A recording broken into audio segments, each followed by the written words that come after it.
कहाँ है तुम्हारी नई बहू? मन तो नहीं था पर मुंह दिखाई तो करनी थी, इसीलिए चली आई। अरे दीदी आओ ना, बैठो। बहू जरा बाहर आओ बेटा, तुम्हारी बुआ सास आई है।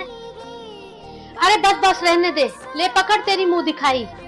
इसके लिए तो 500 मेरे रिश्तेदार की लड़की आती तो मैं उसे मुंह दिखाई में सोने की चेन दे। मैंने तुमसे बोला था ना, मेरी रिश्तेदारी में एक लड़की है, उससे अपने बेटे की शादी करवा दो। पर तुमने मेरी एक नहीं सुनी। मेरा भाई तो भोला भाला है, पर तुम्हारी अकल पर भी पत्थर पड़ गए थे। दहेज के नाम पर 1 रुपया लेकर नहीं आई, बस खाली हाथ भेज दिया माँ बाप ने। दीदी किसने कहा मेरी बहू खाली हाथ आई है? अच्छा तो क्या क्या लेकर आई है? कहाँ रखा है छुपाकर खजाना? दिखाओ जरा। दीदी मेरी बहू दहेज में संस्कार लेकर आई है, बड़ों का मान सम्मान, छोटों से प्यार। मैं अपने घर बहू नहीं बेटी लेकर आई हूँ। धन दौलत का क्या है? मेरा बेटा इतना पढ़ा लिखा है, काबिल है, समझदार है, वो खुद ही धन दौलत कमा लेगा। माता पिता ने अपनी सबसे बड़ी दौलत अपने कलेजे का टुकड़ा हमें दे दिया, और क्या चाहिए? जी ये लीजिए चाय। अरे नहीं, चाय वाय नहीं पीनी मुझे, अपनी सास को पिला। चलती हूँ भाभी मैं। दी बिना कभी नहीं बदलेंगी। बहुत परेशान मत हो अपने कमरे में। ठीक है माँ जी। बहू आज खाने में क्या बना रही हो? माँ जी मैं कद्दू की सब्जी बनाने जा रही हूँ। आज मेरी बेटी आ रही है तो एक काम करना, आज पनीर की सब्जी बनाना। ठीक है।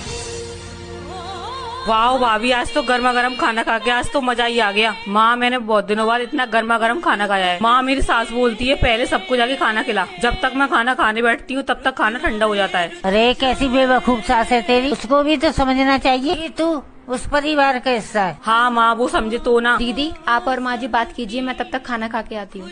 ठीक है भाभी।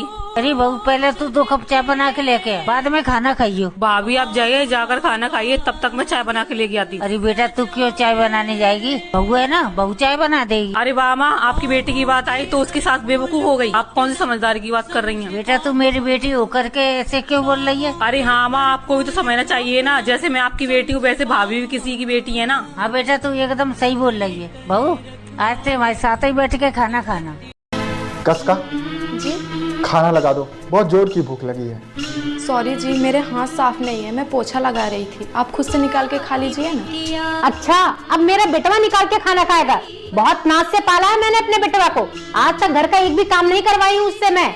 एक बात बोलूं मम्मी जी, आपने जितने नाजों से अपने बेटे को पाला है उससे कई ज्यादा नाजों से मेरी मम्मी ने मुझे पाला है, क्योंकि बेटियां बेटों से कई ज्यादा प्यारी होती हैं। एक बात पूछूं मम्मी जी आपसे, क्या आपको ही तकलीफ हुई होगी जब आपने अपने बेटे को पैदा किया था? मेरी मम्मी को तकलीफ नहीं हुई होगी जब उन्होंने मुझे पैदा किया होगा? उन्होंने भी मुझे उतने ही प्यार से पाला है जितना प्यार से आपने अपने बेटे को पाला है। उन्होंने भी मुझे अच्छी परवरिश दी है, पढ़ाया है, लिखाया है, मेरे लिए रात रात भर जागी हैं वो। और आप कह रही हैं कि बेटे को बड़े नाज से पाला है मैंने। मुझे एक बात समझ में नहीं आती, हमेशा बहुओं को ही क्यों सुनाया जाता है कि बड़े प्यार से पाला है हमने अपने बच्चों को। क्या आपकी भी सास आपके साथ ऐसा ही करती हैं? तो कमेंट करके जरूर बताइए। देवरानी जी, देवरानी जी आपने एसी क्यों बंद कर दिया? अरे दीदी आपको क्या बताऊँ, लाइट बिल बहुत ज्यादा आता है, और वैसे भी दूसरों के लिए एसी थोड़ा ना लगवा के रखा है। अच्छा आप ये सब छोड़ो ना, आप क्या बोलने आई थी? वो मैं ये पूछने आई थी कि आपने रेड वाली साड़ी कहाँ से ली थी? बहुत अच्छी लग रही थी। अच्छा वो ब्रांडेड साड़ी? अरे दीदी वो बहुत महंगा है, आपकी इतनी हैसियत नहीं कि आप वो खरीद सको। अरे दुखी मत हो, संडे मार्केट में उसका सेम कॉपी मिल जाएगा आपको। ठीक है देवरानी जी, मैं संडे मार्केट से ही ले लूंगी। अच्छा ठीक है दीदी आप जाओ, मुझे बहुत नींद आ रही है। पक्का एसी की वजह से रूम में आई होगी। अच्छा देवरानी जी, वो